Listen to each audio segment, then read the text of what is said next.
আজকে চলে আসলাম Uttara centre point shopping মলে টেকনো পোভা সিরিজের লঞ্চিং ইভেন্টে। পারফরমেন্স ওরিয়েন্টেড এই ফোনগুলো বাংলাদেশে আসা মানে মার্কেট গরম করে ফেলার মতো, আর প্রাইসিং যদি ভালো হয় তাহলে তো আর কথাই থাকে না। যাই হোক, টেকনোর এই বিশাল এক্সপিরিয়েন্স সেন্টারে ডিরেক্ট প্রবেশ করার পর দেখি অনেক মোবাইল ফোন অলরেডি এখানে সাজানো আছে। এই যে এই ফোনটার নাম হলো টেকনো পোভা 7 প্রো। এই ফোনটার ব্যাক প্যানেলে সুন্দর একটা টেক্সচার রয়েছে, পাশাপাশি এক ধরনের ইউনিক ডিজাইনও রয়েছে এতে। সে সাথে টেকনো পোভা স্লিম ফোনটাও দেখলাম, বেশ স্লিম লাগলো সাইড থেকে দেখতে এবং বেশ স্ট্রংও মনে হলো। এছাড়া ব্যাক প্যানেলে মুড লাইটটাও বেশ চমৎকার লেগেছে, যেটা নিয়ে আমরা এই ফোনের রিভিউ ভিডিওতে আলোচনা করব। এছাড়াও ফোনটার ইউআইতে কিন্তু বেশ চমৎকার একটা নতুন ভাইব দিয়ে এসেছে। অরেঞ্জ এবং ব্ল্যাক কালার কম্বিনেশনে আসা এর অ্যাপসগুলো দেখতে কিন্তু বেশ ইন্টারেস্টিং লেগেছে। দেন এই যে ব্যাক প্যানেলে ইন্টারস্টেলার মুভির স্পেসশিপের মতো ডিজাইন দিয়ে আসা, এটার নাম হলো টেকনো পোভা কার্ভ। এটা একটু বেশি কার্ভ এবং পারফরমেন্স ওরিয়েন্টেড একটা ফোন। এই ফোনটার ফুল রিভিউ ভিডিও আমাদের চ্যানেলে আপনারা পেয়ে যাবেন। দেন আমরা এই প্রোগ্রামে ভিজিট করতে আসা আরো অনেক গেস্টের সাথে কথা বললাম। দেশের বেশ কিছু টেক ইউটিউবার সহ অনেক ইনফ্লুয়েন্সার উপস্থিত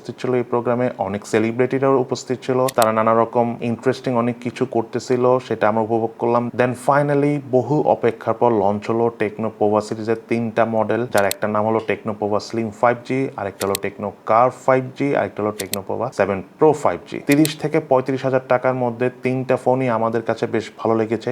স্পেক্স অনুযায়ী এখন পর্যন্ত স্ট্রং মনে হচ্ছে, বাকিটা রিভিউ ভিডিওতে আমরা আলোচনা করবো। দেন লঞ্চিং ইভেন্টের পর আমাদের জন্য স্পেশাল স্ন্যাক্সের ব্যবস্থা করেছিল টেকনো। দেন আমরা স্ন্যাক্স করার পর অবশেষে সবাই একসাথে হয়ে গ্রুপ ফটো তুললাম। সো ওভারঅল ইন্টারেস্টিং এই ইভেন্টটি আমাদের কাছে বেশ ভালো লেগেছে এবং ফোনগুলো রিভিউ ভেরি সুন আমাদের চ্যানেলে আপনারা দেখতে পাবেন।